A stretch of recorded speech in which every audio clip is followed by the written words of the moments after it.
It's now time for me to introduce to you the first speaker of the day, Jörg Arnold, co-founder of Fairpicture. And Jörg is going to talk about decolonization in visual communication. Over to you, Jörg. Thank you so much, Görrel, for the invitation and for the opportunity to speak at this year's World Water Week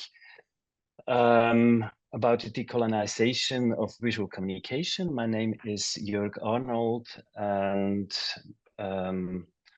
my background is in sociology. And after more than 20 years in fundraising in an international organization, I co-founded Fairpicture, the platform for ethical and visual communication 3 years ago.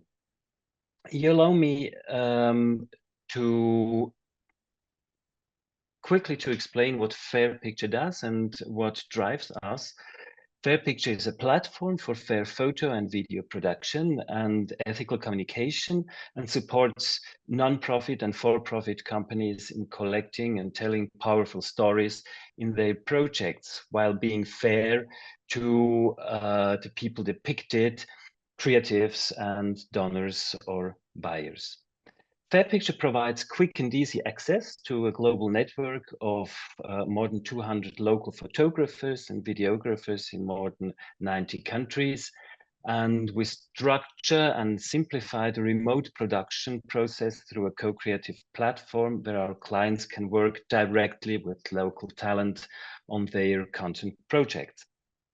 And we provide also tools for your own photo and video production, such as the Fair Consent app for obtaining informed consent from the people photographs. And we advise on ethical communication and fundraising, for example, when it comes to developing guidelines on ethical visual communication that align with your organization's values. And we offer also outside perspective on existing communication tools and provide feedback on websites, annual reports, and fundraising mailings. And we also offer a range of workshops and on various topics, such as stereotypes, decolonization, and the use of non-discriminatory images in fundraising to anchor the complex topic of ethical communications in the organization. You find everything this on our website, fairpicture.org. Now, let me briefly outline the legacy in which we are discussing the question of decolonizing visual communication. It's about colonies that were used for extracting raw materials for the benefit of the colonizing power. It's about enslavement and forced labor of indigenous people and imported slaves, which was integral to the colonial economy. It's about the cruel killing of entire populations, such as the Herero in Namibia, and it's about political and economic system being imposed on the colonies, destroying local governance and traditions. It's about indigenous cultures and languages that were suppressed, and it's about much more. Images were important instruments on this domination. They describe the relationship of different groups of people, and they showed who had power and who has not. Like this picture from the colonial past shows, it was shot 1923 in Badagry in Nigeria. But colonialism is not simply a past, and colonial patterns persist. Colonialism continues to shape the world and makes its understanding essential for tackling the global problems of our time. Let me pick out a few examples to show you what I mean. I guess all of you are familiar with. Let us talk about trade agreements to the advantage of the global north. Let's talk about the financial sector.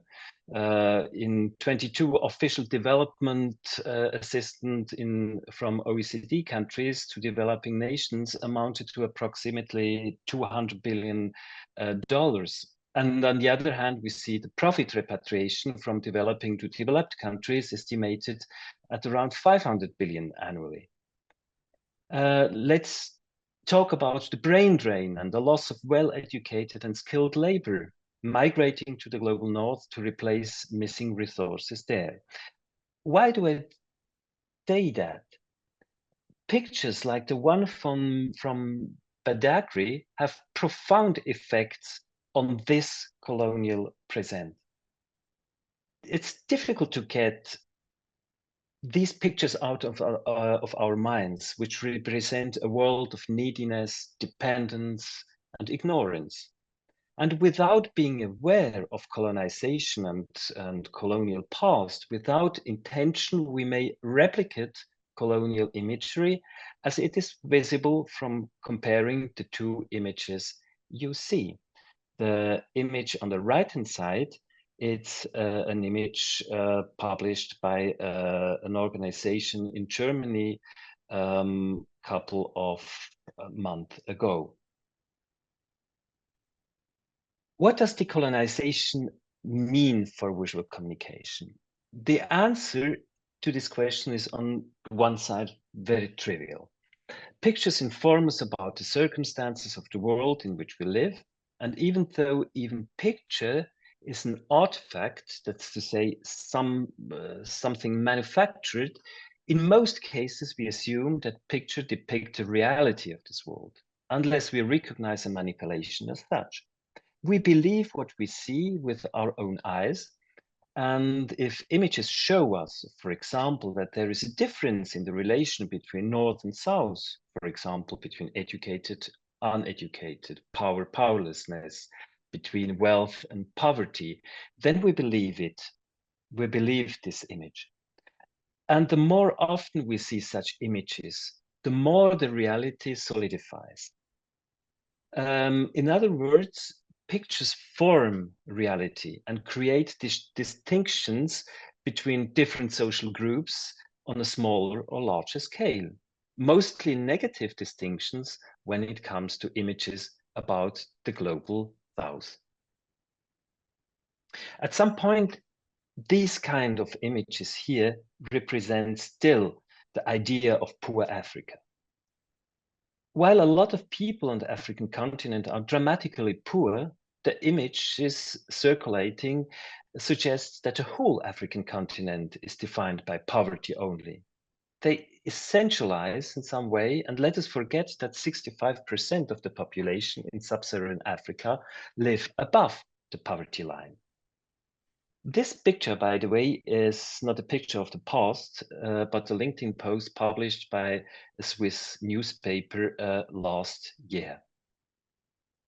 The end justifies the means. I always hear this when talking about fundraising people, and sometimes it's a challenge, especially in fundraising, not to do so. Fundraising is a good example because pictures have got to work, so to say. In a fundraising context, we need images to survive in a cutthroat market, and pictures have to work for private as well as for institutional donors. They are the emotional triggers that should lead to a financement or to a donation. And most of them refer to pictures in our mind, which have their roots in the colonial past. Again, images describe and cement the relationship between different social groups. For example, here with a closing choice of old colonial powers. Images influence the way we think about others, and thus, in a way, legitimize behavior that is socially taken for granted. It doesn't have to be this extreme example like here with Melania Trump, but the riding boots, a common symbol of power and domination, get to the heart of what I'm saying, of what we are talking about when you speak of colonial patterns in imagery.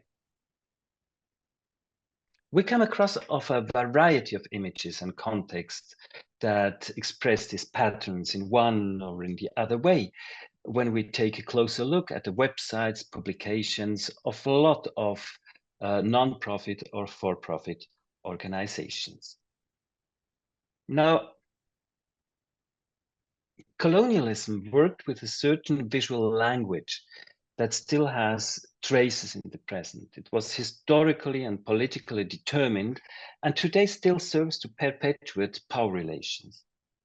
White saviorism is one of the many examples of the iconology of colonialism, representing the people depicted as uncivilized, primitive, unbelieving, uneducated, poor, starving, as helpless individuals who need the support of the white knowledge and white capacities, or what I call the alms charity that leaves the breadcrumbs from the rich man's table to the poor.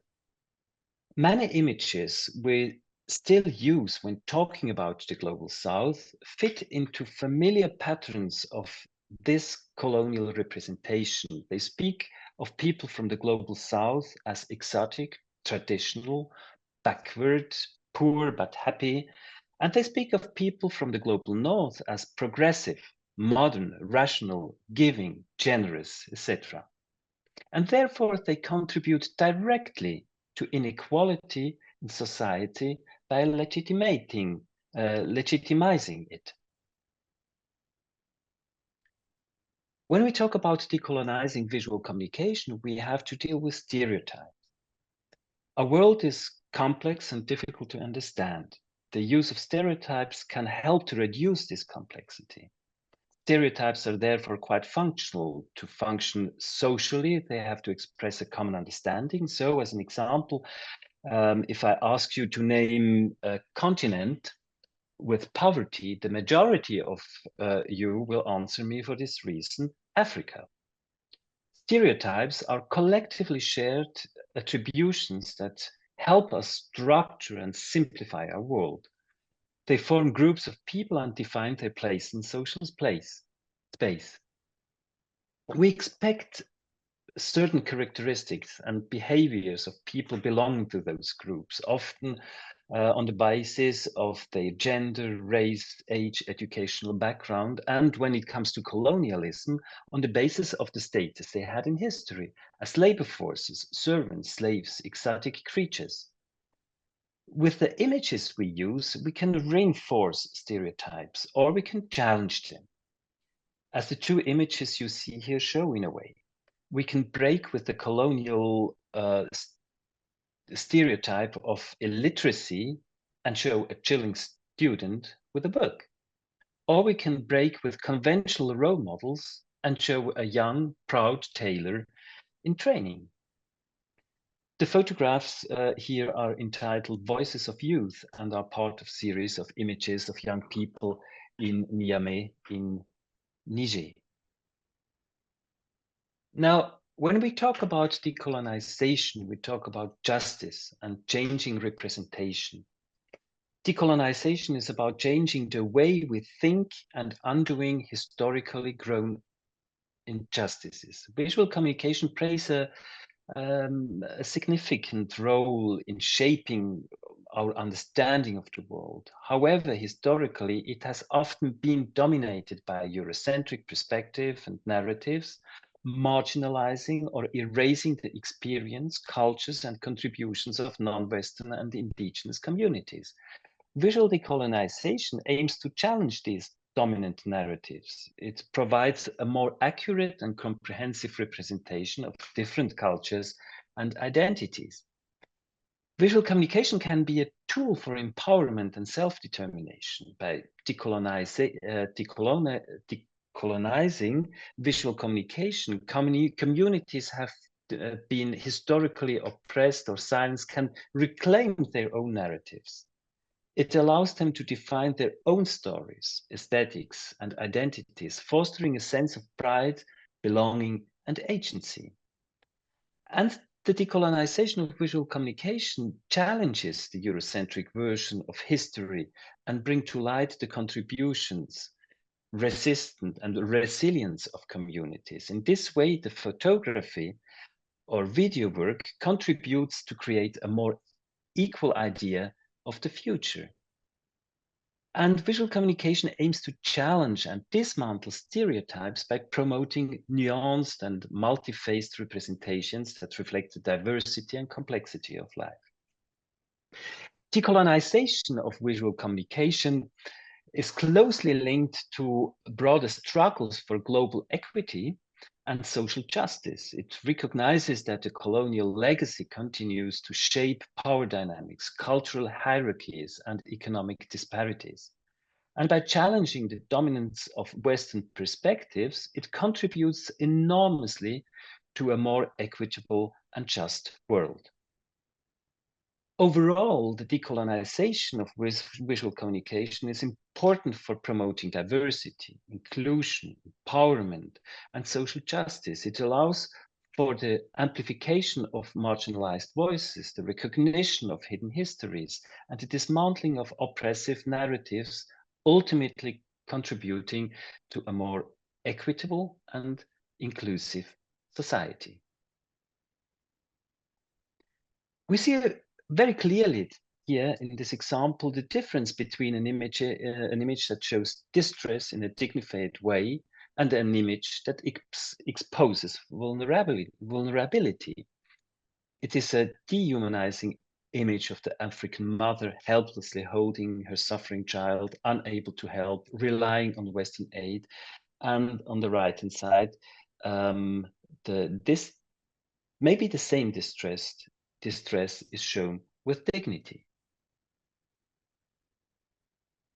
Who should be the owner of the story? The flown-in Western photographer who is neither familiar with the language nor the culture, or professional local visual creators who know the context and the people?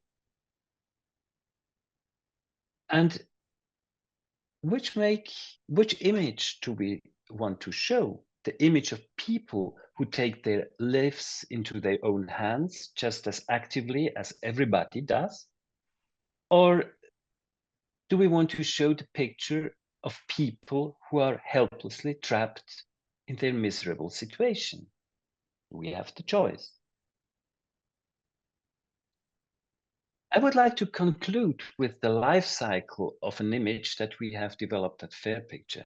It shows that an image is more than just an illustration. It has a production context, is edited, published, received, it influences and shapes also realities.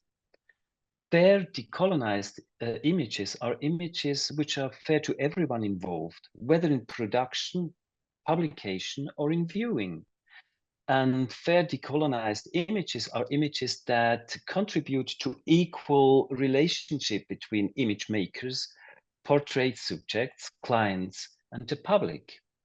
And we think that authenticity, consent, co-creation, and community creation are the main pillars for achieving this goal and really to bring the decolonization in communication in action. As a giveaway, I would like to provide you with two instruments. Check out the Fairpicture Image Ethics Analyzer and check out the Fairpicture Risk Analysis tool for visual content production, two important instruments we use in our work. I think you will get the slides also, and here you find the links, or otherwise visit fairpicture.org. Yes, and at the end of the day, I think it's really quite simple. We have to take action, use the power of images who are owned by the people depicted to make the world a better place or another place. Yeah, so I think I'm quite in time, and thank you so much for your attention.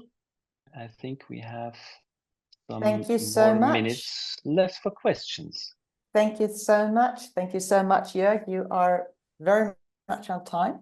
And thank you for a very interesting and very useful session. If we have any questions or comment, please write them in the chat and we will talk and discuss. In the meantime, while people are typing away, I'd like to ask you, you were talking about the emotional triggers, using pictures as emotional triggers and often used in campaigns, for instance, or in fundraising.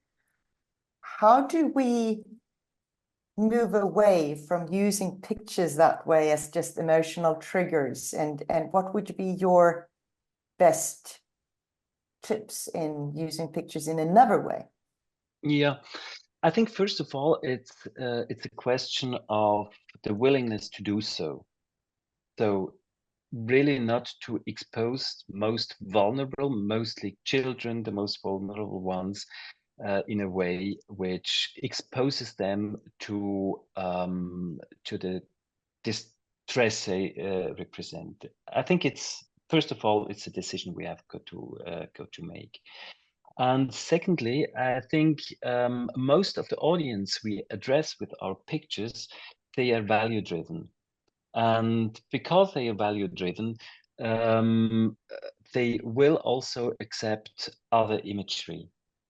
And we did already, or we're in continuously testing also in fundraising contexts new imagery, and there's almost no difference between those trigger images and other images used. In contrary, I think the donors in NGO, in the NGO context, they really acknowledge also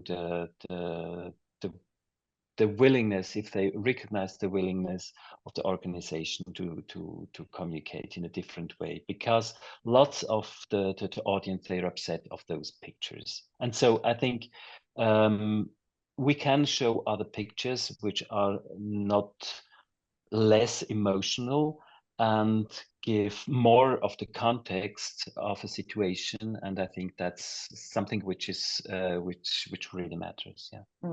Thank you.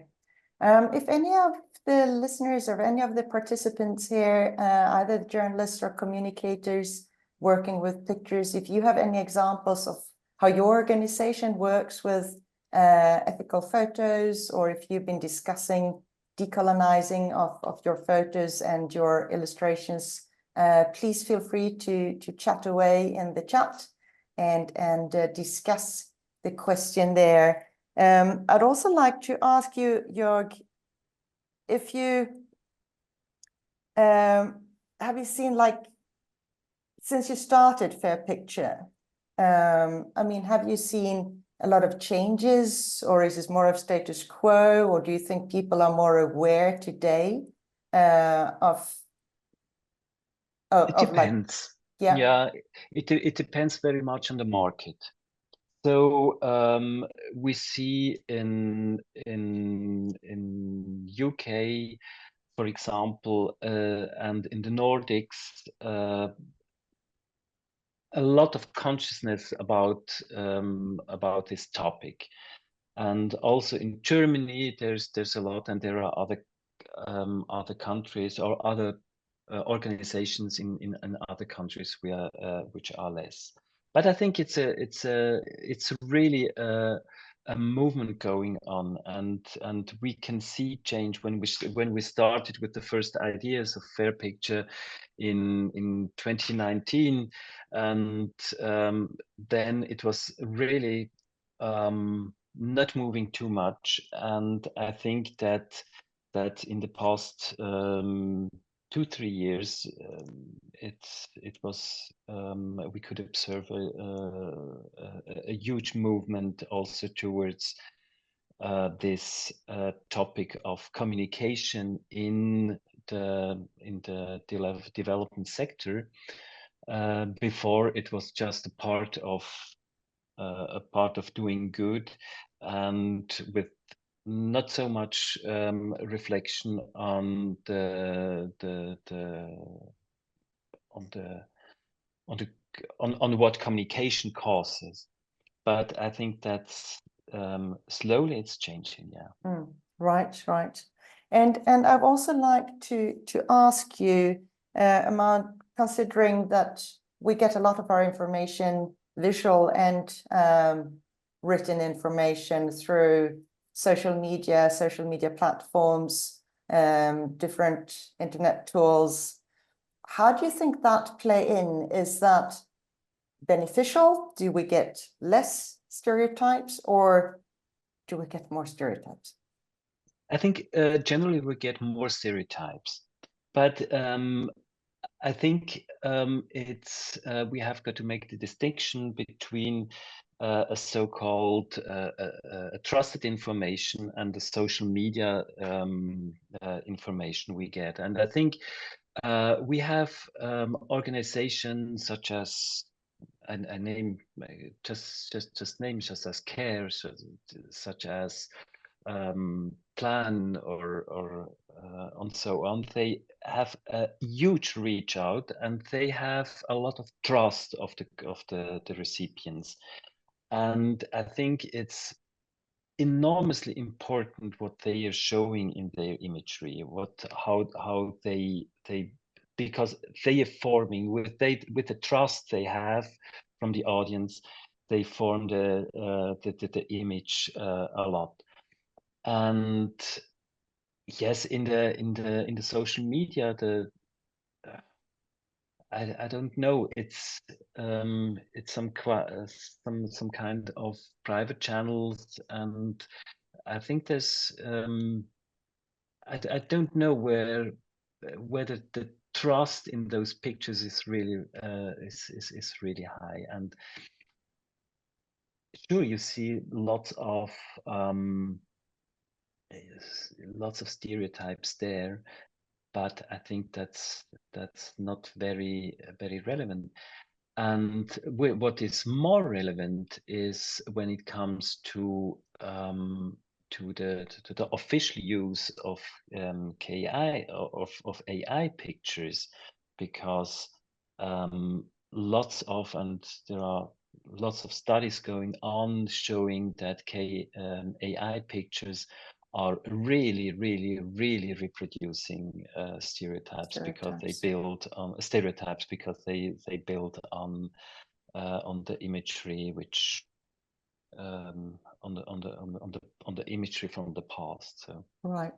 Thank you. We have another question here from Marissa saying, in terms of gender, do you think that only presenting women in audiovisual content would help to balance the lack of gender equality, meaning giving them more time in the screen, for instance? sure, definitely yes. But I think we have got to be aware of not only focus, not shift to the other to the other side, and and really also not only in our communication work, not only show the women and to put the male context out of the side, because I think we have the obligation also to represent the whole society and the men, the African continent. We see it in the rural context. Lots of pictures we can see from a lot of organizations. They show only women because the women are more present in the projects. Why ever? And I think that forms then also some sort of a picture in our mind that the African continent is female, and that's not the case. So the balance of the balance balances, is yes, important. the Yeah. balance is important on all sides, yes. There's just a comment here from Mulumba, but I'd like to read it out also for the recording. I think it's of interest. Thank you very much for this eye-opening presentation. I've been working a lot on decolonizing governance, gender, but not pictures. But I've always felt very uncomfortable with pictures that depict the poor, helpless, vulnerable, and hungry people. And I hope, Mulumba, that now you have some tools also to work with decolonizing of the photos and the images we show. Robert here says, great presentation. Are you suggesting that using images that include our donors, often individuals and private sector corporates, should not include them if they are white? Often supporters do want recognition, but not always. What's an appropriate way to frame such an image? Thanks again for a very thoughtful presentation. Yes, I would like to refer to this picture with Melania Trump. I think it's really the question of the composition of an image.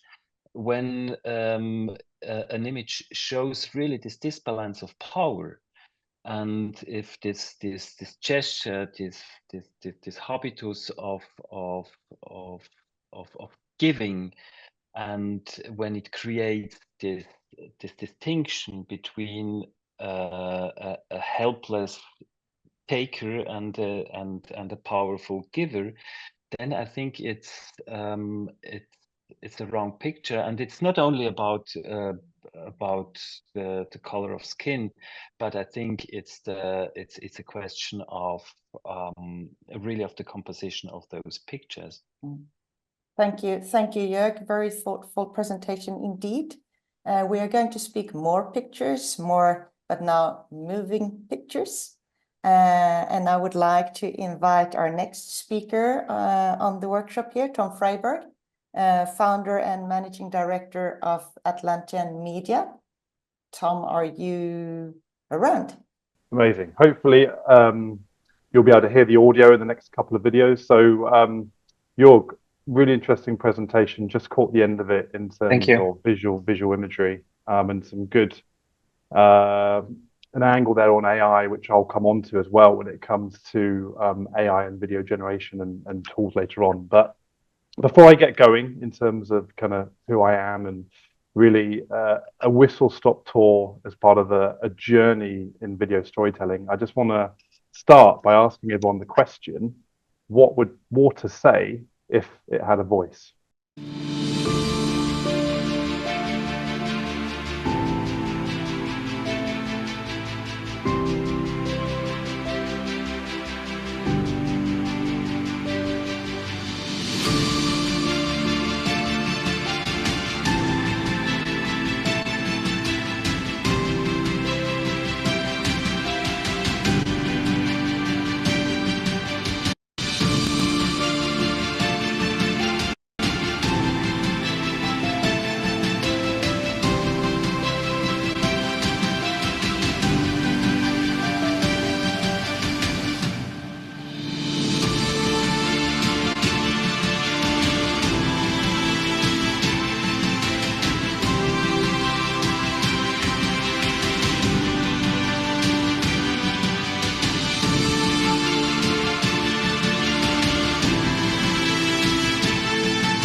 So that gives a sort of idea, I think. That's one video we created a few months ago, and was as a team of creators, we sat down and thought we're always talking about water sort of being one of the barometers of climate change, whether it's in droughts or in abundance with flooding and too much water. But actually, what would water say if you could personify it and actually give it a voice? And this generated a lot of kind of interest and feedback, as well as comments when we posted this on social media. And actually see in the comment section here, someone's just posted "I'm suffering," which I think gives a good idea of the pain that water sometimes feels. So a very quick introduction in terms of myself. Background as an environmental journalist. I've been involved covering water since 2010. So been covering it for 14 years. Before that, started working in energy, recycling and waste. And then 6 years ago, founded my own creative independent media agency, Atlantean Media, and we're on a mission to connect people to water through creative content. I won't go into too much detail here, but you can see some of the projects that we've worked on, including I was a communications director for Brave Blue World, which later made as a documentary, kind of connecting optimists and innovators around the world. That eventually made its way to Netflix. A big part of the video storytelling is podcasting. In the last couple of years, there's been an enormous explosion of podcasts when it comes to different parts of the water sector. So we kind of had a project in this called The Stream together with a US water consultant called Will Sarney, as you can see on the bottom left. And then actually a lifetime ago during my magazine editing days, I got to report on different large-scale water projects around the world. As you can see in the bottom of the middle, that included one of the industry's first 360-degree tours of a large-scale desalination plant in the Middle East. So viewers can literally move a camera around and see different parts of the water treatment process. But really today, we only have sort of 20 minutes plus some Q&A just to go into a little bit of the why video, a little bit on the theory and the process and kind of how video can be used together with other elements as part of a communication campaign. And then, as I've mentioned in my title screen, this is a journey. So I want audio to be a big part of it, and we'll come into the choice of music and audio as well. So why am I showing a slide about Pixar and story is king? And I think, you know, I've been reporting and producing content and trying to connect people to water for 14 years, as I mentioned.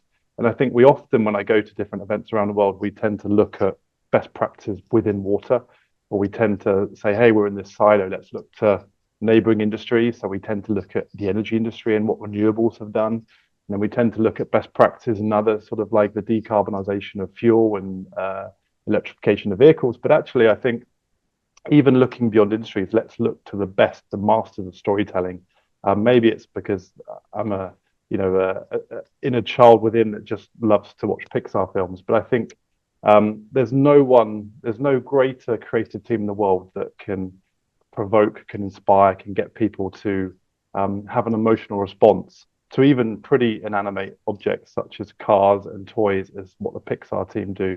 There's this amazing book called Creativity Inc. by Ed Catmull, who's one of the co-founders of Pixar, which talks about almost building that organization from the ground up, the culture within the team, how they look at storyboarding and planning videos. So anyone who's got a perhaps appetite in the creative process and video, I really suggest Ed Catmull's book. The reason, and this is another book just to record that I really enjoyed when it sort of comes to getting back to marketing basics, which links into video storytelling, and that's as Simon Sinek says with his book, that start with why. And I think what I can see a lot of, particularly when it comes to video storytelling and communicating the solutions in water, people immediately jump to the what. And I think a lot of that can come from being quite an engineering dominated industry and almost chemical engineering, and kind of going into the solution as opposed to taking a step back and thinking, actually, what's the why behind this? Why should people care, and why are we doing this? So to sort of take a step back before getting into the detail, which I'll talk about. And I think a lot of the times with the what, when we're talking particularly on the solutions, because where I focus on water communications is really helping founders and public and private sector companies better communicate their solutions to the challenges. But I often think we jump into the details, into the acronyms, into the technical capacities straight away, whereas that should come later on. So in terms of a couple of statistics, most of you already know this, in terms of the power of visual storytelling, and a kind of couple of data points. Let me just move this.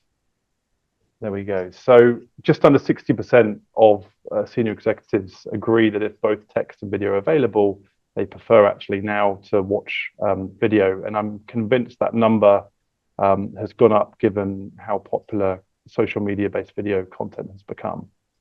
When it comes to videos integrated into email campaigns, it can often promote clicks, and you can look at a 200 to 300% increase in click-through rates, and that data is from HubSpot.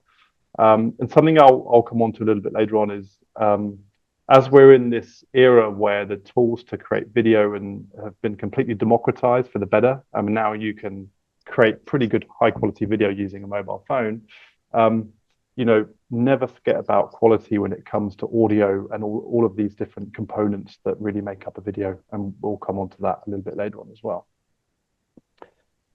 So in terms of the theory, and kind of an element of how video can be part of kind of wider communications. If you look on the left, we tend to look at campaigns and announcements and communication work from the top, kind of raising general awareness, through to thought leadership, then to actually look at driving engagement, through to increasing understanding, and then kind of once you've been through this journey, improving the credibility of the leaders involved, the thought leaders that we're showcasing, or actually the solutions as well. And if you look at this, almost like a pyramid, where we've kind of redeveloped this concept, is at the very top of the pyramid, you've got your social campaigns and your social videos that have a much higher frequency and visibility, but perhaps a less credibility, less details, less kind of technical information.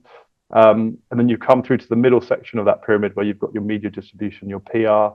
So actually looking at case studies and a bit more information before kind of coming on to the very bottom, where you have full details of technical features, case studies, that would include video as well. Yeah, so in terms of video campaign integration, again, applying that methodology of awareness through to thought leadership, this is how we try to approach it when it comes to campaigns. So actually start with a teaser video, the why should people care, but don't give everything away.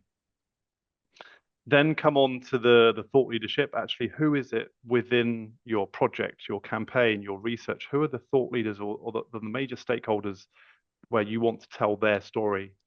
So this would be through either a media release, supporting campaign material, or even, as we call it, hero video content, which is a bit more substantial cinematic content.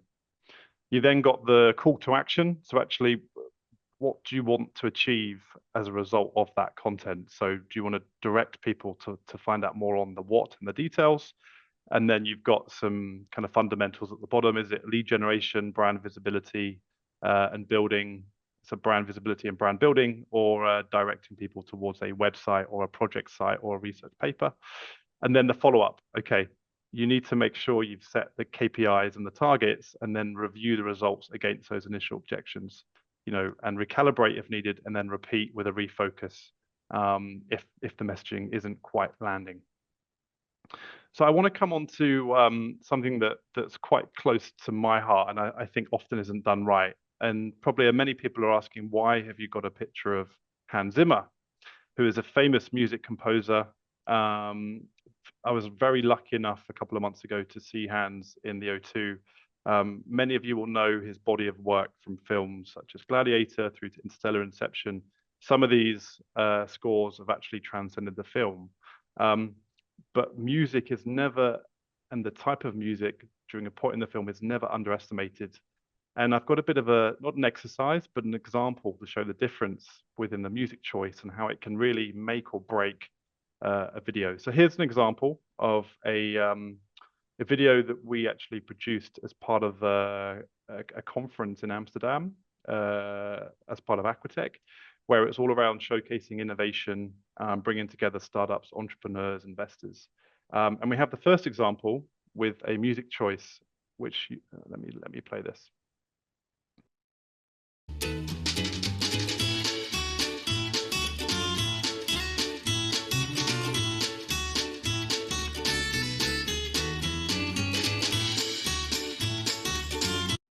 So as you can hear, it doesn't really match up, right? You've got this quite hard-hitting messaging, this very serious topic, and yet the music choice is almost quite comical, it's quite childish, it's quite slapstick, it's quite elementary. It just doesn't really fit. And then the next version of the edit and the video, which we actually used,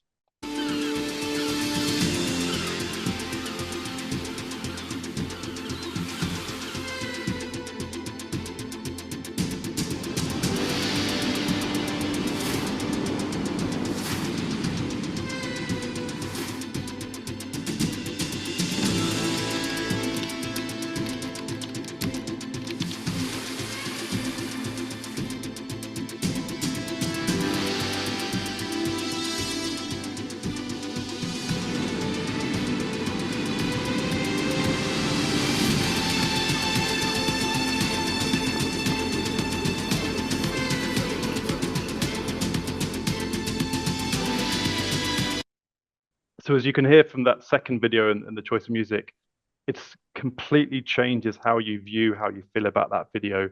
It builds to a crescendo. The production is around a certain point in the audio change. And you can imagine in the setting of this room, we had the lights down low with the kind of blue LED lighting. And afterwards, we had people come to us and say they literally had kind of, goosebumps and couldn't stop feeling this feeling that they had around the video. And I think the music, because we chose that from the start and built the video and the messaging around it, was such a fundamental part of that. So the importance of kind of how do you deem when video content and a video campaign is successful? And it kind of comes back, I think, to actually setting realistic targets. What do you actually want to achieve with that video? How do you deem that being successful, and actually setting metrics and KPIs around it? This is certainly the case for business commercial content. So is it a case of brand visibility and awareness, and you want to increase the followers on social media, for which there's data and there's a metric? Is it a case of impressions? So how many people have visibly seen this video content by scrolling past? And then you've got engagement and actually views of that video itself. And then what I'm trying to say is be very realistic with what you want to achieve with that video, and then make sure you have goals that you can review the performance of that video against. So for us, it's another thing I'm seeing is often, I think, when it comes to water events and water projects, we tend to see the usual suspects, the same people that are being profiled, who are speaking at conferences or being interviewed about certain projects. And naturally, people who are thought leaders and great public speakers will naturally lend themselves well to those speaking roles, as well as being interviewed on camera. But I'm a big believer in the power of the unsung hero, of the many people involved in delivering water around the world that just don't have their story told, or haven't had the opportunity to have their story told. And one part of this is actually video case studies. When it comes to showcasing how a new innovation in water treatment or water technology or a solution has been implemented from a local utility, actually go onto the site, obviously with permission, to speak to the utility, to spend time with the operators and the guys actually at the front line dealing with water treatment, to see how they feel about this solution as well. So this was a project we did at the Spurnell Innovation Centre. It allows us to test things at scale, so sort of up to 2,000 population equivalent flow sheets. Across the UK at the moment, we're in a new asset management plan, and part of that planning process for the Environment Agency has been to improve river quality. And what we're being asked... So, yeah, as you can see, we spent a lot of time there with interviewing the utility about the key drivers of why they had to change, with regulation and actually the innovation they were piloting. And that was the first time in 12 months that they'd actually lifted it out of the treatment tank to talk about it. So, but again, the people we chose were not kind of the CEO or the people, the spokespeople from that organization that are typically profiled. I want to talk a bit about social media. I know at the end of Jörg's speech, there was a section on that. But in terms of, water is a very serious business. We're talking about lives at stake and actually providing a critical service. But at the same time, and I think this ties into our mission, you have to connect people to the topic through content that really inspires and engages. And that can be fun content that we'll come onto. And I think for me, one example of an organization that does social media content video particularly well is the World Economic Forum. Many of you have seen these videos where their sister Uplink program is actually looking at the water sector, but these videos are very consistent in their style. They're very professional, they're very shareable, likable, and engaging, and they have an interesting, quite wide appeal that's not too niche. And I'm sure any of you who are kind of present on LinkedIn have seen or liked or shared these videos. And something we actually, as a kind of to be a little bit more fun, is we started doing a Friday fun kind of campaign of videos that was a nostalgic throwback to old television shows. And this one, for those of you who are of the age I am, will remember the Power Rangers and superheroes in colored lycra suits. But we actually thought, who is it who does it take to kind of solve water problems? Could we do a mini campaign and video around that? And this is the result. Blue Wolf Ninjazord, power up! Yellow Bear, Ninjazord, power up! Red 8, Ninjazord, power up! Pink Crane, Ninjazord, power up! Black Frog, Ninjazord, power up! White Ninja, Falcon Sword, power up! Green Ninja. Just to kind of give a visual description then, it showed the different parts, different stakeholders within water, from water utilities to NGOs to researchers to investors to multinationals to startups and entrepreneurs. And each of them, as a label, we put towards a Power Ranger that when they came together, they formed a giant robot to kind of take on the monster that was water scarcity or wicked water problems, to kind of show that we need collaboration and all these different parts of the industry to work together. But perhaps afterwards, Görrel, I can share the video with you to share the link. Okay. So we want to talk a little bit, if we have time for a couple of minutes, just on the rise of AI and the potential impact on content. And I think it's always been said that particularly for a creative and a creative agency that, you know, we will never really be the last industries to kind of get disrupted by AI. But actually, you know, we're a big believer that particularly when it comes to B2B content, you know, we're not going to get disrupted by AI, but actually it's people who can harness these leading AI tools that would actually be the ones that will lead with it. So if we have time, because I think more on the practical side when it comes to editing, producing, there's a video a couple of weeks ago that a friend of mine shared that just shows where this could go in terms of democratized tools to produce great content. And as we've seen with the rise of ChatGPT and its ability to write articles based on scale on the internet, there's change that's going to happen when it comes to video editing and production.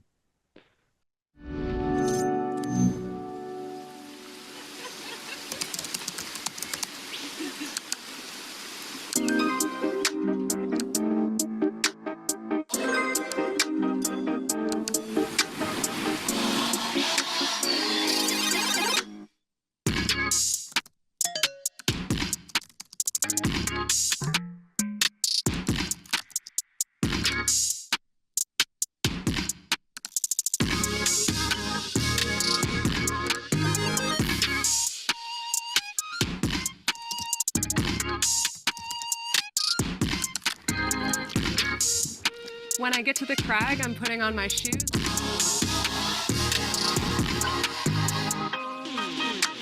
I get to the crag, I'm putting on my shoes, I'm talking up, and then I'm excited to get on the wall, but when I get on the wall, I'm focused.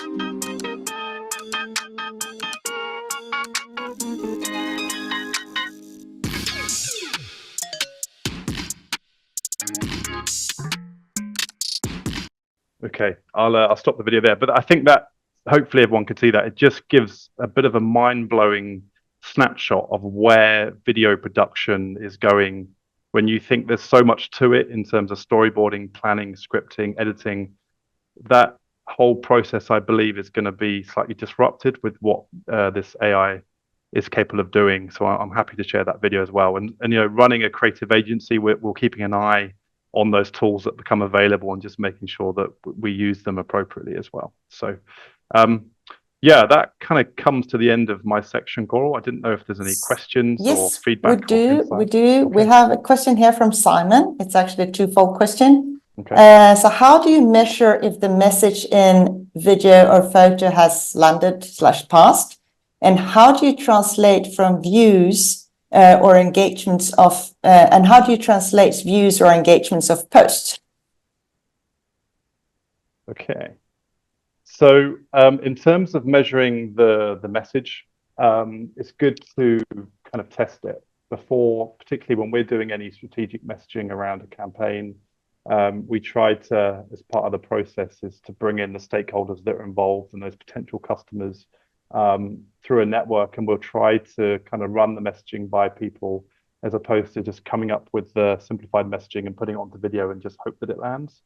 And then you can also get feedback on that afterwards once you've produced the video and you've published it, and actually then reach out to people who have engaged with it to kind of find out how they feel. But often I think one small point of whether it's landed is to sort of look at the results of the impact on the views, the engagement, and often if you've got the messaging just right, you'll see that the impact on that data is increased as well.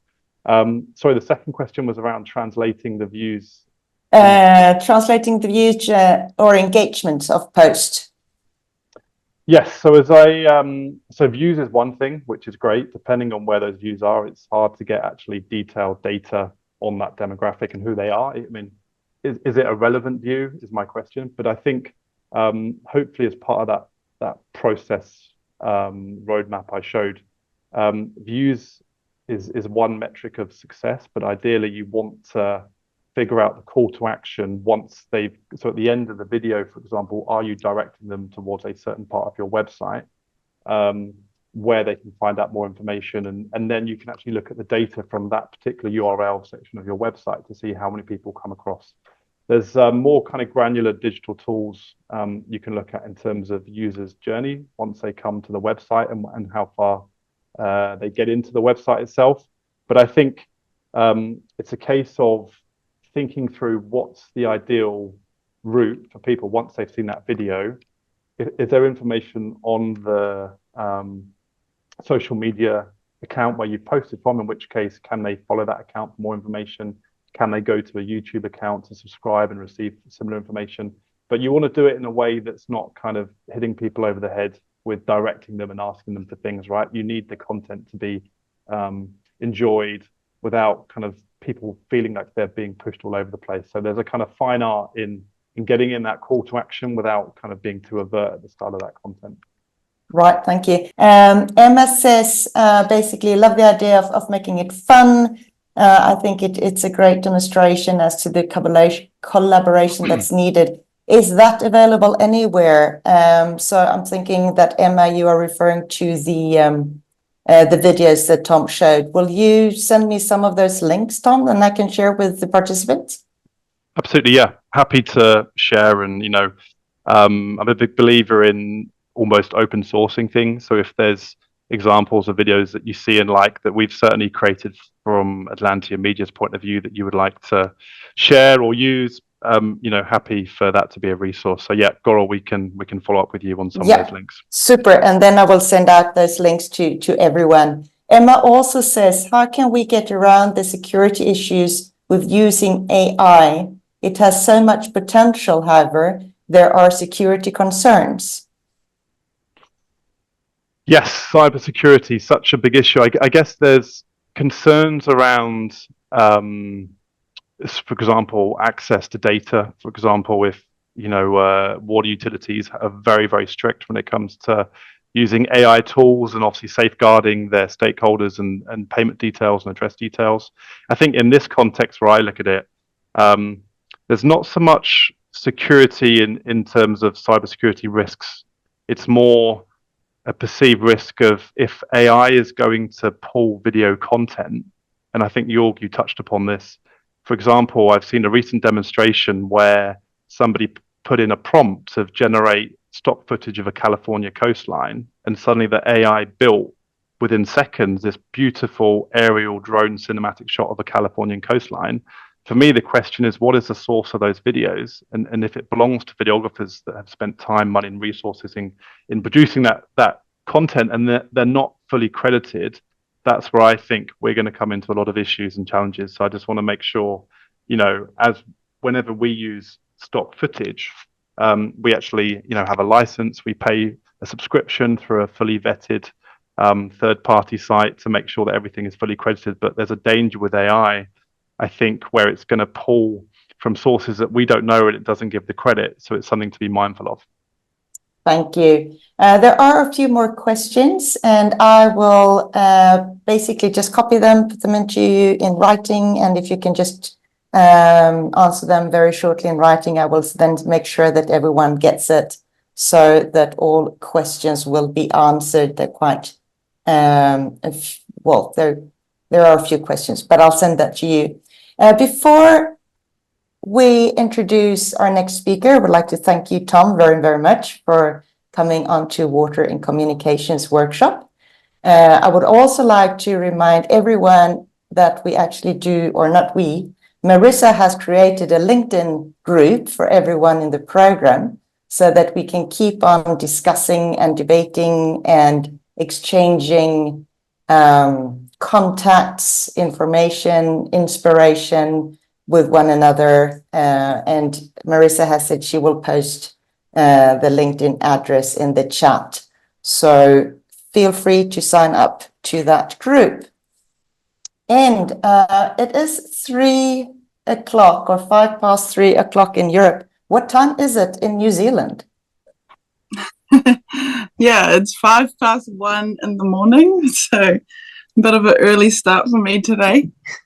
Very early start, and we are so grateful to have you all the way from New Zealand.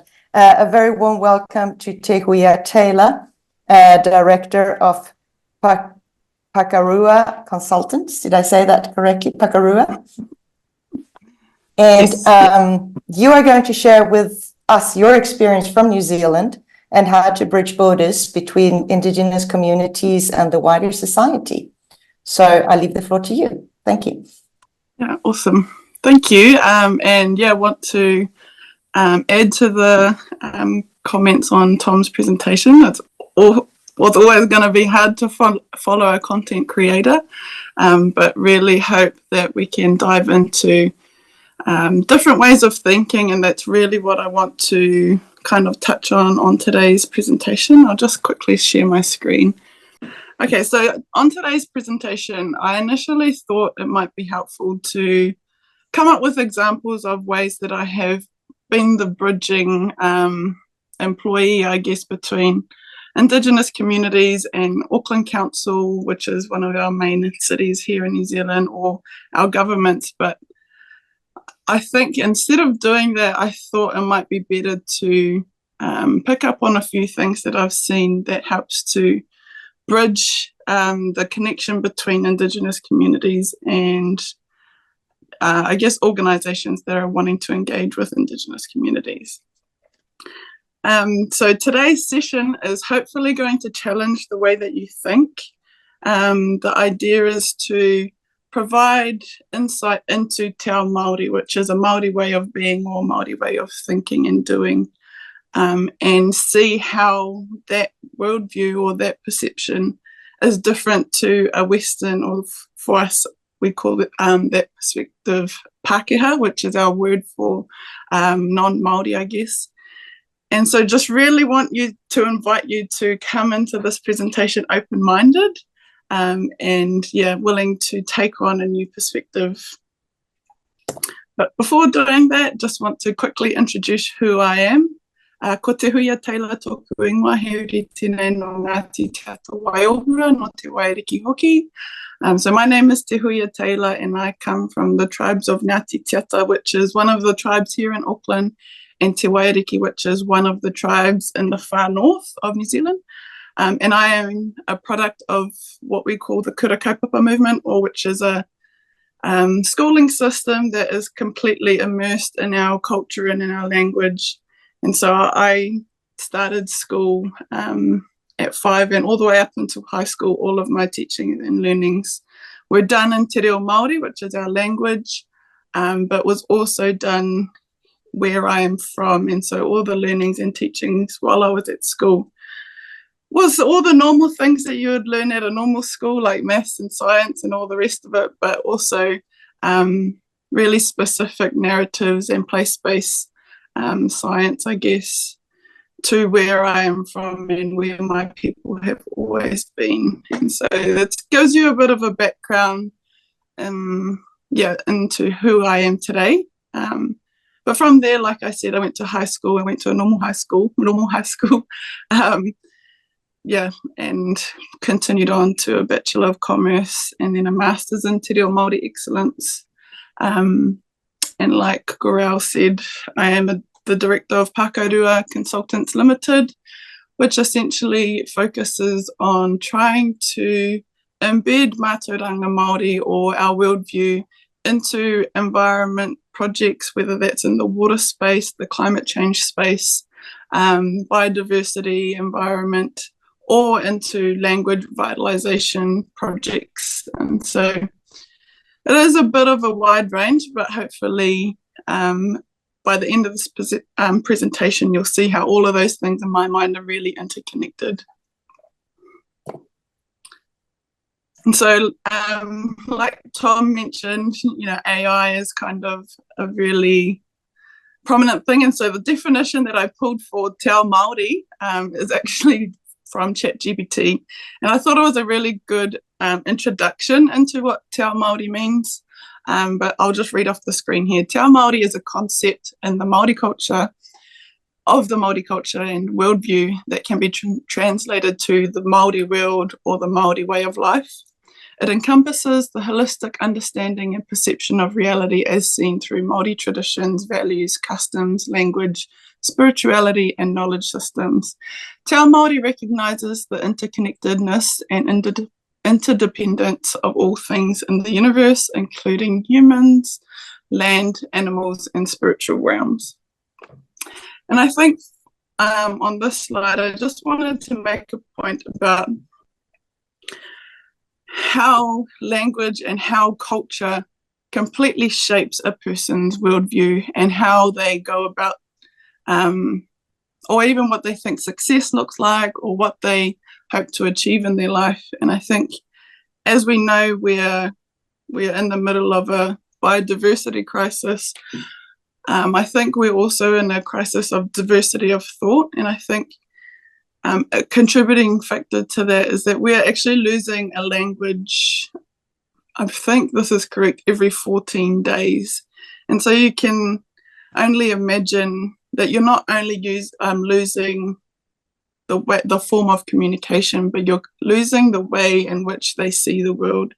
And so I think, although language might not be seen as a really closely linked issue to environment or to water, when you think about the way in which a person might view the world and the different perspective that person would bring to creating solutions, you can then understand why it's so important to maintain culture and maintain diversity in thought through the revitalization of language. And that's why language for me and maintaining our language, our Indigenous language, is important, because I think it does bring a really beautiful way of seeing the world. And I can imagine many of you, if you're bilingual or multilingual, you can see the differences when you speak English and when you speak another language, that there's just a different vibe or different, I want to use Māori words, but that's not going to be helpful to this audience, but it brings a different way of thinking and doing. So this next slide is, it was actually, created by an old colleague. His name is Terry Smith. And I think it's really helpful to try and understand just how different a Pākehā or Western system is versus a Māori system, because it almost directly conflicts with each other. So you can see in the Western system, male primacy is kind of how things are prioritized, I guess. And for Māori, it's always about duality, and the female and feminine and masculine roles are always going hand in hand. And I think it's just, to note here, it's really important that I'm not trying to pinpoint any individual. Individuals can always have a much broader perspective on how they view things. And I'm not saying that if you're Western that you think in this way, or if you're Indigenous you think in this way.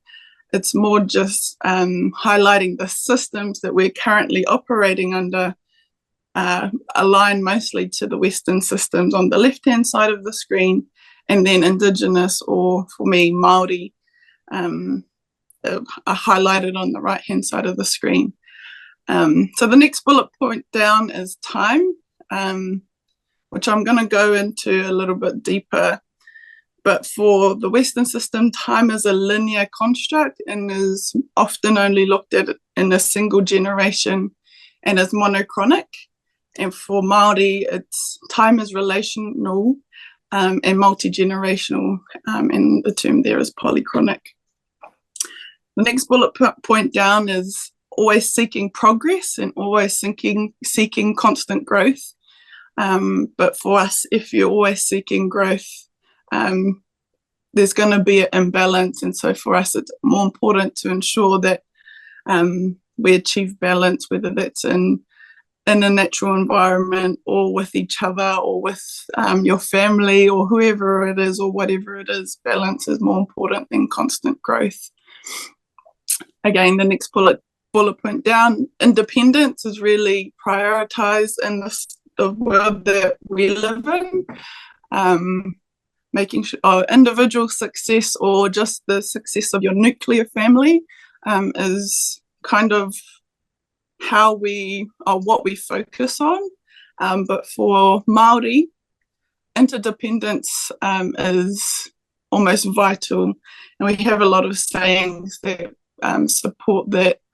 One of them is Mātua Rautia Te Tamaiti, which talks about when you have a child that they have many parents and that many parents are invested in the growth of that child. And so for on the right hand side, we've got some Māori words. The whakapapa is genealogy, whānau is your family, hapu is the sub-tribe, so you do relate to most of the people in your sub-tribe, and then iwi is your broader tribe. And so it's a lot, you're kind of worried or considerate of your community when you're thinking about what am I contributing to. It's not just my success as an individual or the success of my individual my nuclear family.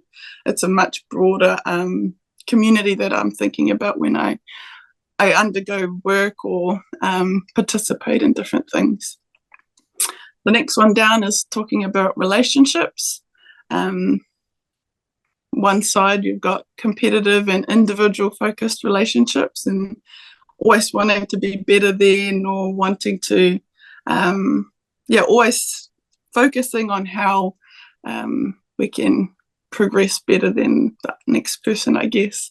Whereas for Māori, it's always seeking to collaborate, and always, if you receive something from somebody else, there's always taututu is the word that we use, which is, I guess, reciprocal, but it's an ongoing reciprocity of exchanging knowledge, exchanging goods, exchanging services.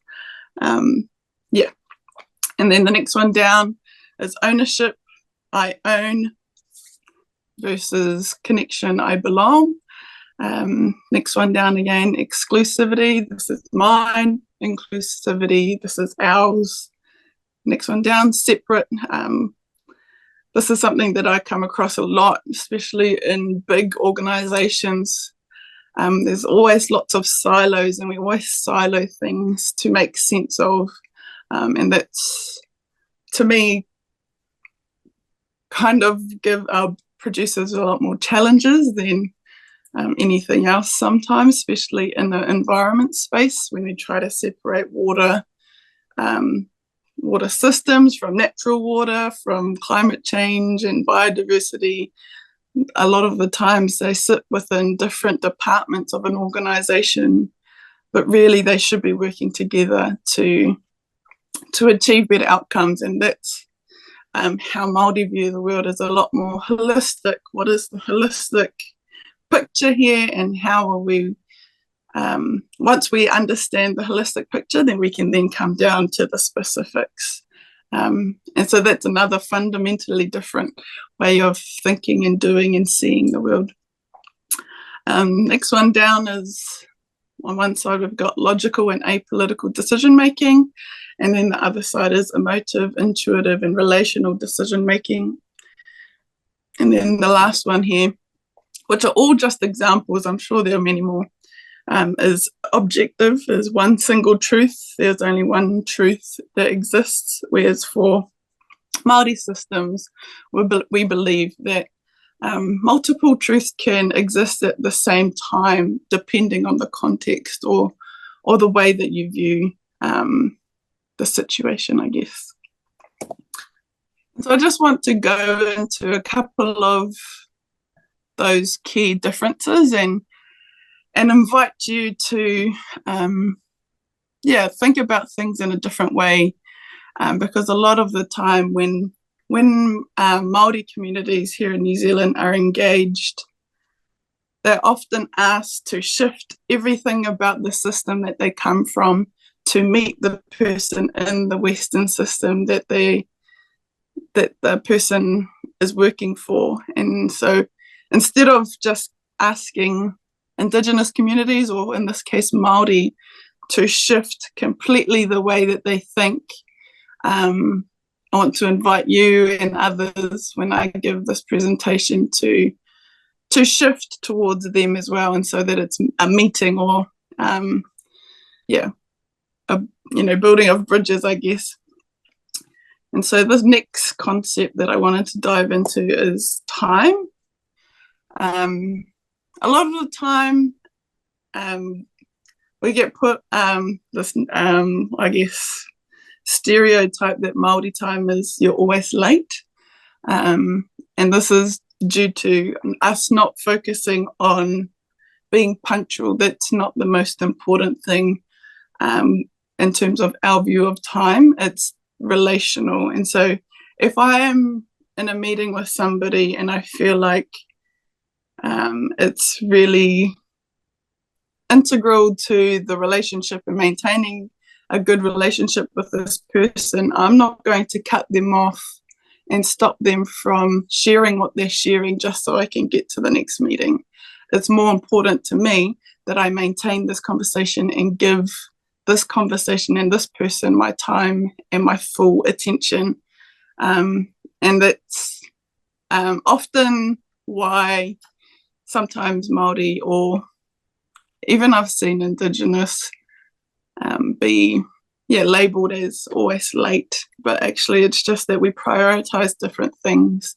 And I think it's a really, really detrimental when we just make that assumption that we're late just to be late. It's actually that we just value different things, and it's a prioritization or a construct that we view differently, I guess. And I was really lucky to have attended a workshop, I guess. It was a course, a 12-week course run by Rangi Mātamua, who is a professor here in New Zealand. He's Māori as well. He was New Zealander of the Year last year for his efforts in researching Māori astronomy, and through his research he's been able to establish a public holiday here which is completely based on a Māori view of when the new year is. And so that's actually coming up next week is our new year, and when we celebrate, Matariki is the name of our new year, which is the Pleiades cluster, the stars cluster. So when Matariki or Pleiades rises, that for us signals the new year. And so that's coming up next week for us. But I just wanted to mention his name because he's done a lot of work in helping Māori and helping non-Māori to understand this concept of time. And for him, he thinks time is probably at the moment our biggest colonizer, because it dictates to us when and what we should do almost every second of every day. And so if that's as I've just mentioned, that fully aligns to a Pākehā or Western way of doing, it's continuously colonizing the way that we would like to do things, which is a much more fluid and relational view of time. And one of those concepts that he taught in the course is the monochronic system, which is that linear view of time versus polychronic. And for the monochronic system, as you can see here, is when one thing is done at a time and time is segmented into small, precise units. And they're always concrete tasks, and we always consider our time commitments to a thing. And yeah, often we can get quite obsessive with, if people don't value my time, they don't value me. And I think that comes up quite a bit. And when you think about relationship building, it's a key concept to remember, because that's fundamentally puts the relationship on a bad start. So if we're working in a monochronic system, showing up on time is a respectful thing to do, because you know that that person has that view of time. But in a polychronic system, we think that multiple things are happening at once. Multitasking is very normal. You could be having a lunch, but also you've invited somebody from your workplace so that you can go over some things, but also my husband might meet me there to bring me my child so that we can have some time together. But it's not chaotic for somebody who's used to a polychronic system to have multiple things going on at the same time.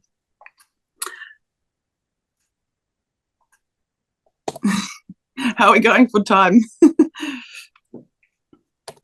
We are running over time, but go on. You have a few more minutes. I'll just touch on this one. Reciprocity, which is going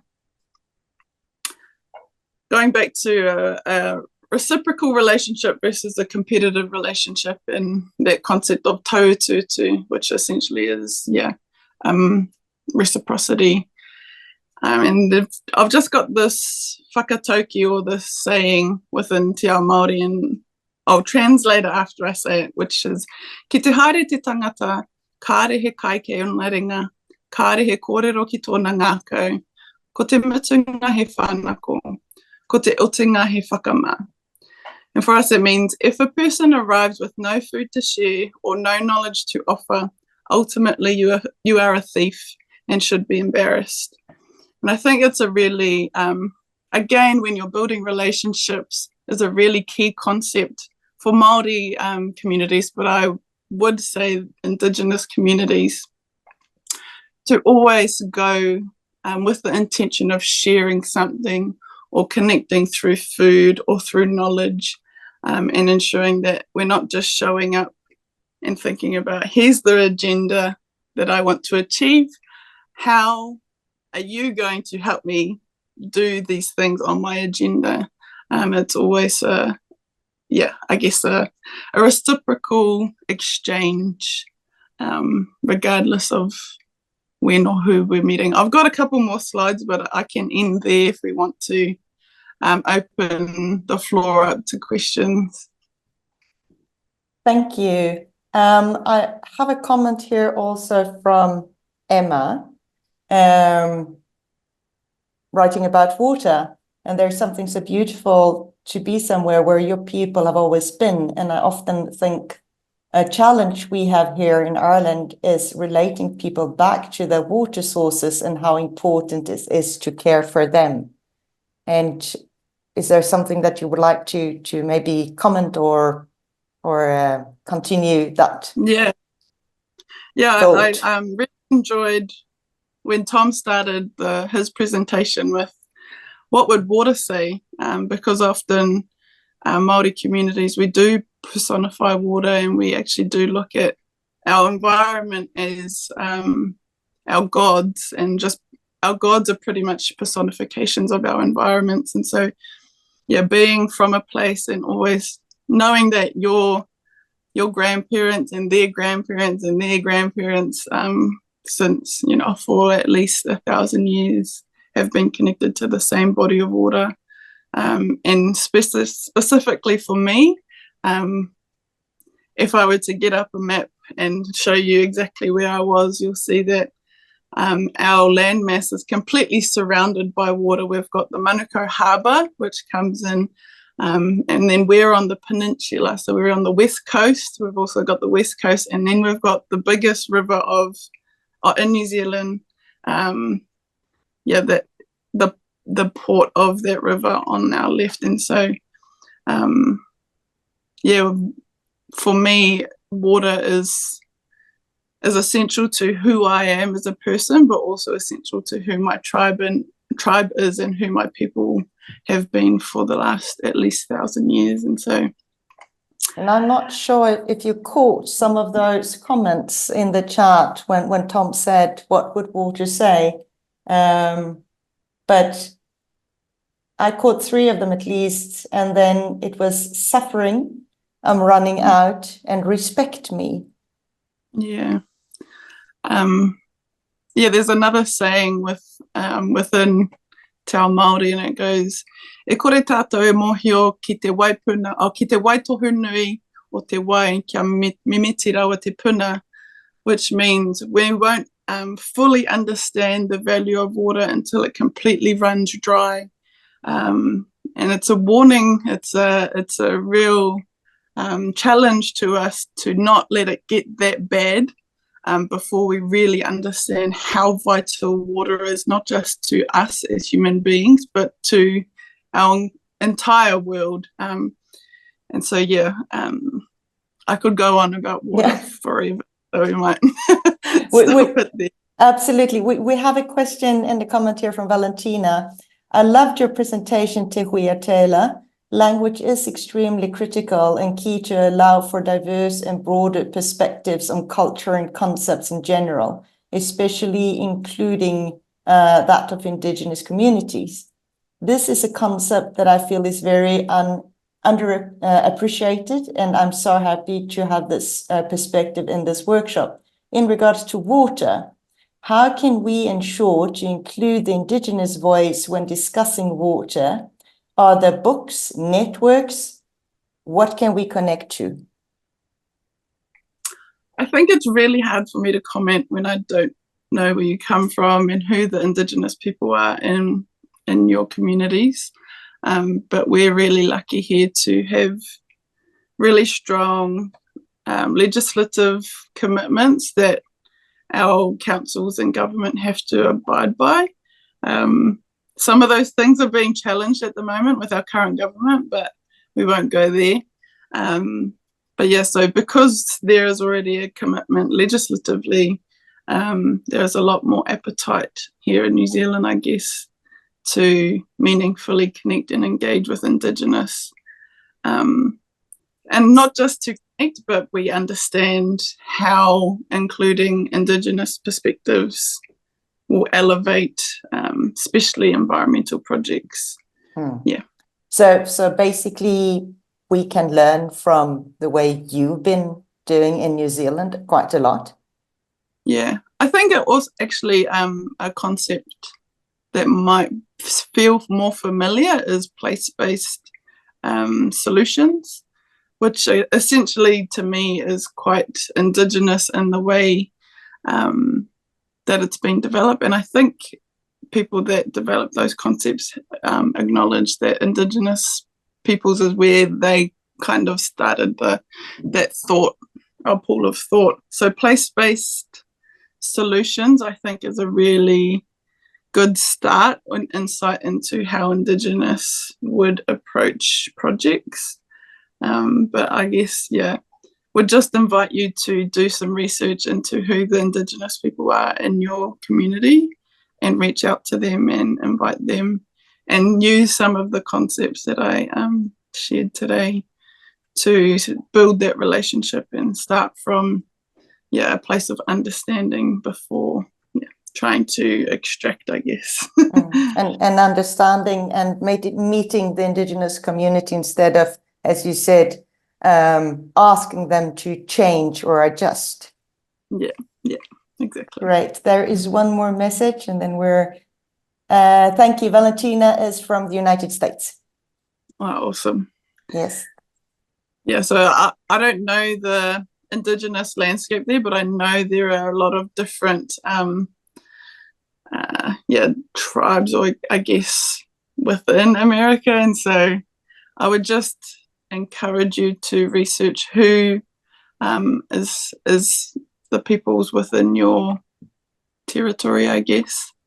And I'm sure America is pretty good in terms of being able to access the Indigenous communities, and they have a lot of the time have websites or have organizations that you can get in touch with. So I'd encourage you to reach out. But before you do so, think about what it is that you're wanting to achieve and how long term you want that relationship to be, not just to take up some of their time, but to actually think about how that connection is going to be beneficial for them. Right. I think that's a very important point as well, as you said, like sharing and not just extracting knowledge. Thank you very much for being on the program. And we now have our next speaker lined up here, Rehab Abd Almohsen from Egypt. Are you connecting from Egypt today, Rehab? Yes. Today I'm in Cairo. You're in Cairo. I think for the interpretation, if you can try and speak a little bit louder or closer to the mic. Okay, yeah, sure. I think that will help them. What about this? Is it louder now? Yes, I think so. I will get a nod from them otherwise. I think I hear you clearly. Good. So from Cairo, and it's actually the second time that you are a speaker on water and communications. So welcome back. My honor. Thank you. And this time you are going to speak about an online magazine with the aims to support transboundary water cooperation in the Nile Basin. And the magazine is called The Niles. And it's a special project that you've been editor of. And before I say anything else or more, I let you introduce the project and the Niles. Welcome. Yeah, sure. Thank you, Görrel, and it's an honor to be here for the second time. This time I'm talking more specific on a special project called the Niles. This is not the cover of the Niles magazine special issue.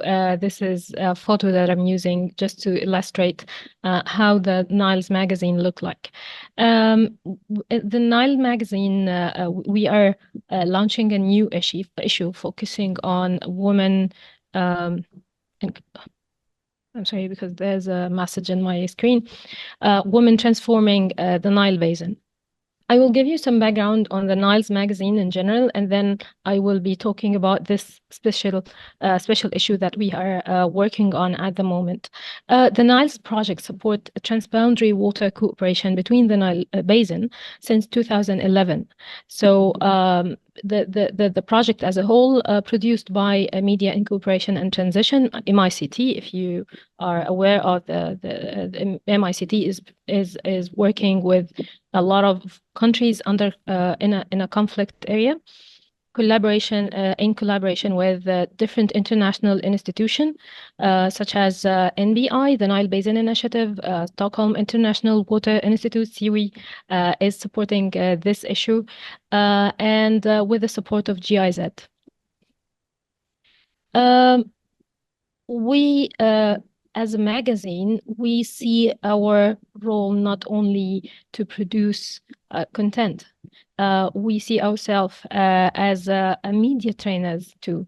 We are hoping that one day, after producing all those issues that we worked on, we will see another project like Niles, which focus on the problems of the local communities in the Nile countries, led by our correspondents. So we have more than 164 correspondents from all over the Nile countries. I think they are a little bit more than this. We done, as I said, 23 workshops and editorial conference, and even the editorial conference is a good chance for us to do some trainings and give comments on the stories and give the journalist or the correspondents the basic trainings on how to pitch a story, how to write a proposal, how to keep the loop or to be on the track while writing your story, and not to sometimes when you write the story, you miss the main point that you were proposing. So this is how we do the trainings. We done more than 500 travel arrangements, and we hold our conferences and meetings in 6 different countries in the Nile, with more than 1,000 individual hours, training hours.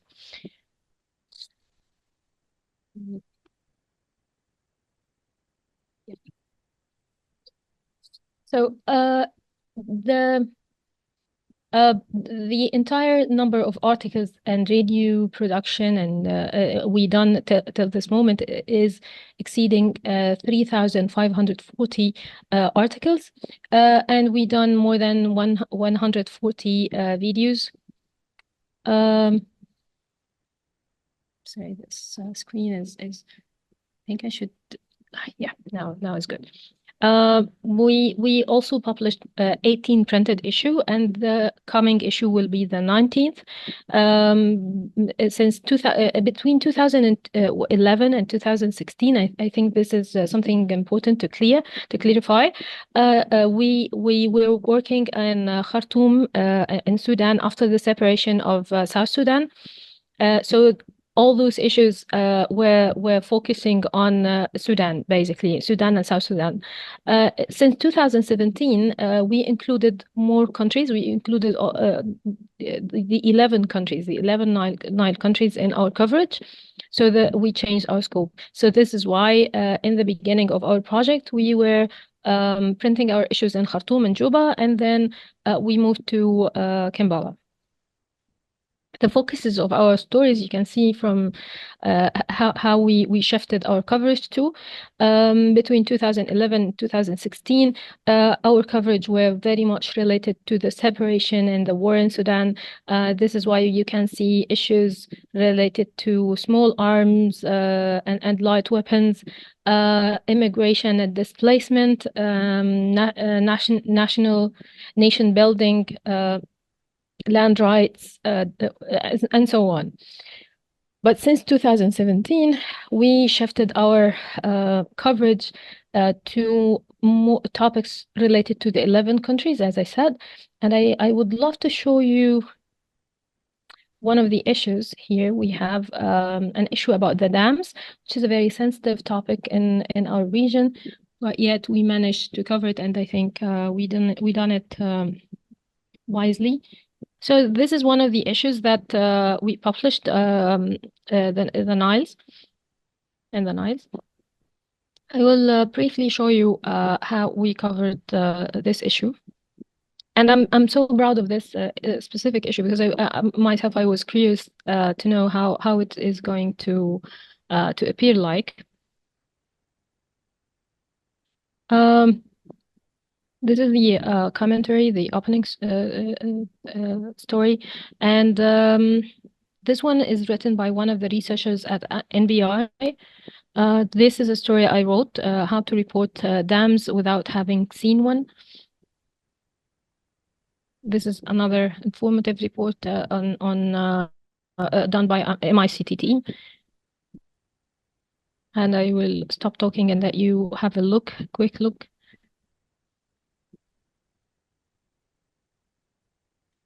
And you can, I will share the screen, I will share the link with you, and so that you can know more about the project. Now back to the presentation, right, Görrel? You can see the presentation again? Yes. Okay, cool. So the overview of our special issue. Let's talk about the new issue that we are having, which is women transforming the Nile Basin. We have this is the 19th issue. We are going to focus on women roles and the challenges in the Nile Basin. I would like to give a brief background on the idea of this project. I am a member of a Women in Diplomacy network. That is supported by SIWI, basically, a women diplomacy network in the Nile, because there's another networks in other rivers. And while I was attending the meeting that take place aside of the World Water Week, I got inspired by the amount of women that were attending and the stories that they presented in the meeting.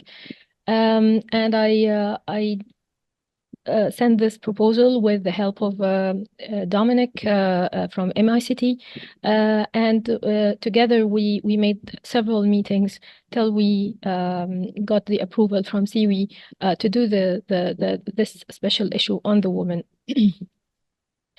So collaboratively with CIWI, we done we are working on this issue.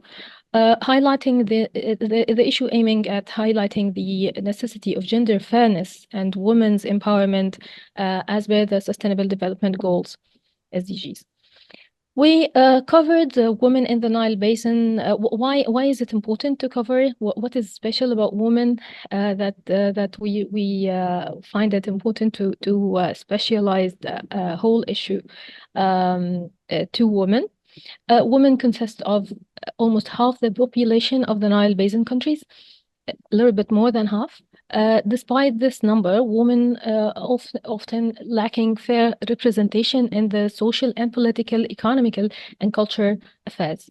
Women vulnerability, we can all agree that women are disproportionately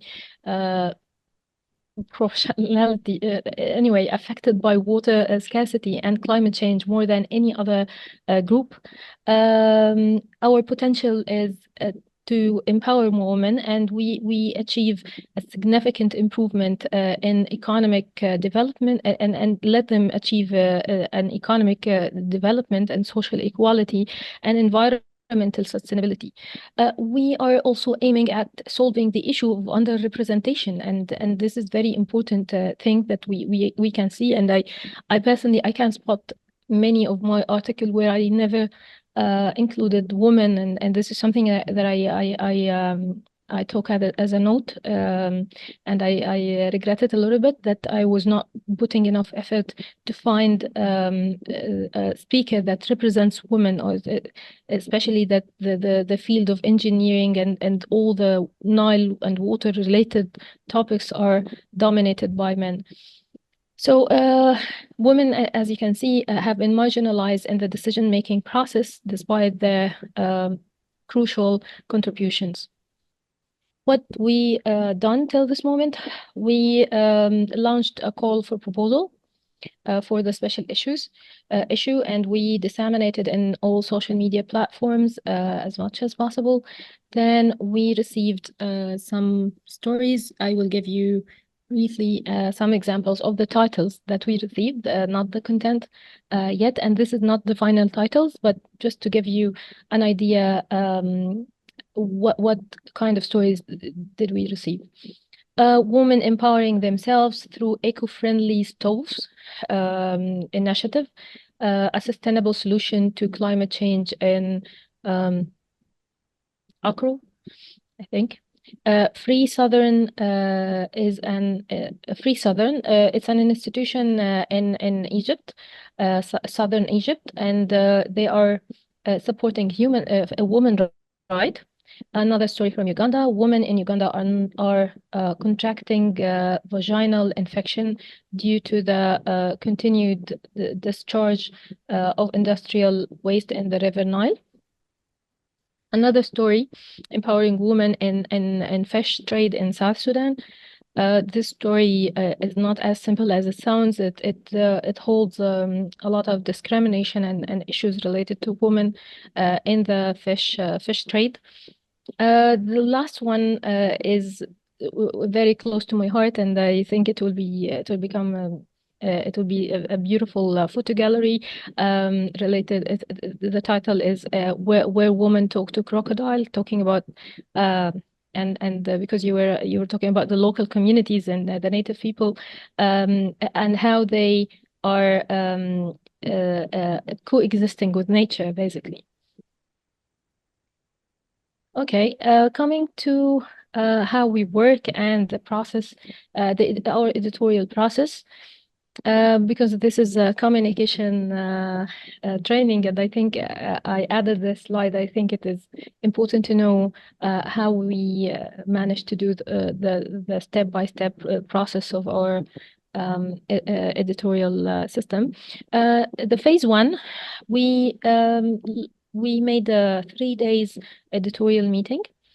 During the sessions, we received inputs from the selected. I'm sorry. At the beginning, we organized it this way. We made a presentation from the experts to the selected contributors.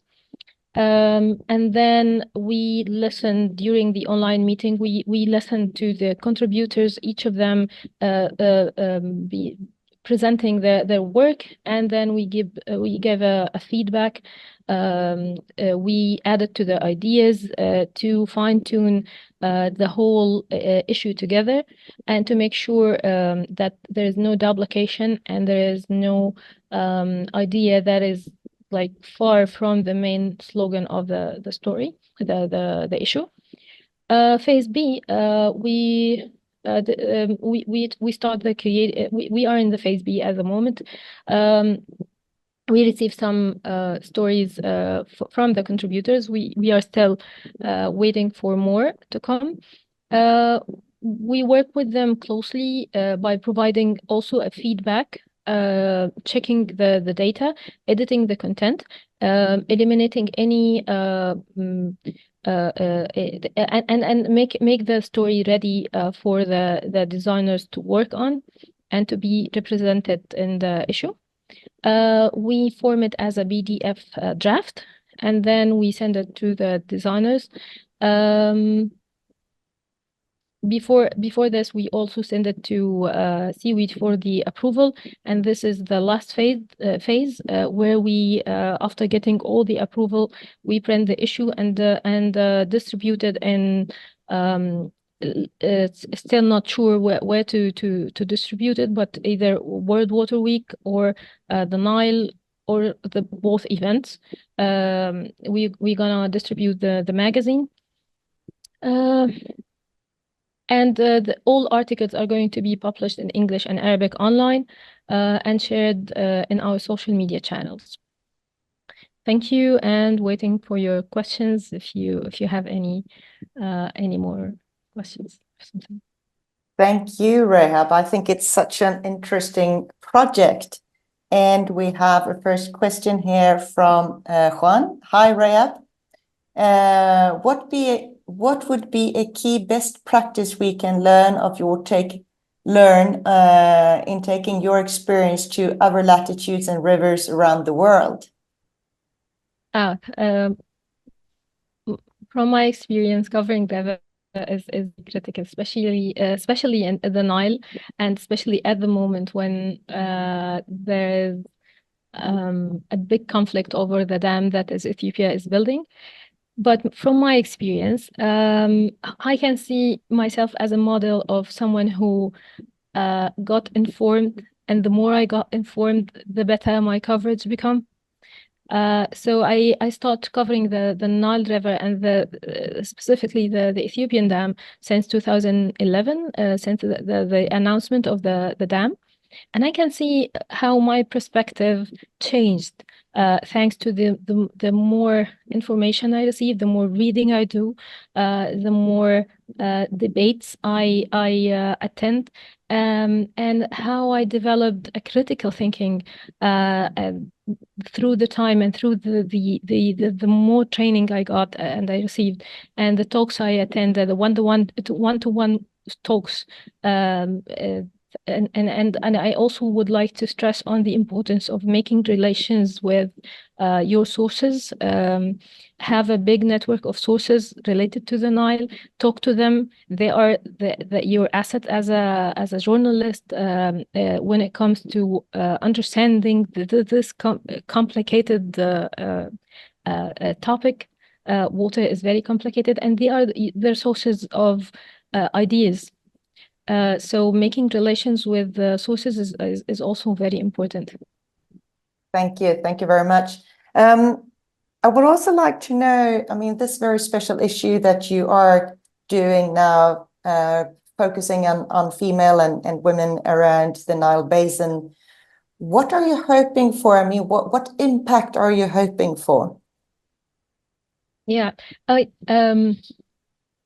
see this issue as a very important step toward showing or giving voice to the represented women around the Nile, and there are many. You will be surprised how women are very much ignored in the field of water in general, and in the Nile in specific. Just by showing one image, I can see you can see how women are ignored in this region. If you Google the Nile, the Nile River negotiation between Egypt, Sudan, South Sudan, and Ethiopia, you will mostly see no women sitting on the table. Though we have a lot of engineers, like in Egypt, almost half of the engineers are women. But yet, when it comes to decision making, they are not here. They are not shown as heroes or the success model. Not shown enough. Also, the suffering and that women are facing are not shown enough. So I think this is this issue is trying to help making balance and to give a voice to those vulnerable groups. Thank you. I know that when you started the project, at least as far as I understood it, you also hope to have, if not most, so many female journalists working on these stories. Have you achieved that? This data. This is the leaked data. Yes. No, we did not. Honestly, unfortunately, we are very keen to have a lot of female voices. But Görrel, you know, there is a big debate. I would like to ask all of you about it here. We can debate it for hours, honestly. Whether we should choose the stories upon quality or upon the gender. So, you know, this debate that it's always hard to see what is fair. Like, is it fair to choose you because you are a woman? And forget about the quality of work you're doing, or should we choose the quality of work despite the fact that you are a woman or a man? At the end, after receiving all stories, we find it fair to choose the best stories and to represent to bring in the male voices talking about women. Maybe they would add another angle that we, as women, would not notice. Perfect, thank you. Emma says, here Emma has a suggestion. What about training more female reporters? Do a special program to encourage them to do more writing. Again, I'm sorry? Your Nile Basin program, the program you've been involved with, do you have anything special for women reporters? Women reporters. No, I cannot think of any related to female journalists in specific. No, but on the Niles, and I'm not sure that they done this, but I will tell you what I noticed, because I used to be a correspondent to the Nile, one of the reporters, but I'm new as an editor-in-chief for this special issue. I think that the Niles tried to make this gender balance and to limit or decrease the gap between male and female correspondents through the years. And I think they've done a very, very, very good job related to this. And they've done it even if the quality that comes from some of the female journalists is not meeting the expectations. Because part of what we believe we are doing in the region is training journalists. So we accept women, if they are not like given the highest education, if they are not very well trained, we can't deal with this. Like we are happy to see the difference and see them develop, and give them the chance to write and to learn from the mistakes. This is what I like about the Niles, and this is why even before working with them, the project itself is close to my heart. Thank you. And maybe it's an idea for Water and Communications for the coming years that we should have like a special training program for female journalists. Yes. I just might take that idea and pass it on. Thank you very much, Rehab. I wish you all the best with this very special issue. And we hope that when you know how it's going to be distributed, you can drop me a line, and I will make sure that everyone in the program gets, even if it's a digital or if it's a print, let me know when and how you distribute, and I will make sure that everyone on the program gets information. With pleasure, Aki. And I would like to share with you a link to the magazine. Yes, please do. Yes. And I'm happy to see some familiar faces here attending the Aya. Aya is an Egyptian journalist. I can see Marissa. Marissa is a member at the Women Diplomacy Network too. So I'm so happy to meet you guys again. I'm sorry if I missed any of the names, but thank you for being here, and thank you for listening to my presentation. And I will share the link with you. Thank you so much. Thank you, thank you. And the link will come as soon as we know where we can read the Niles.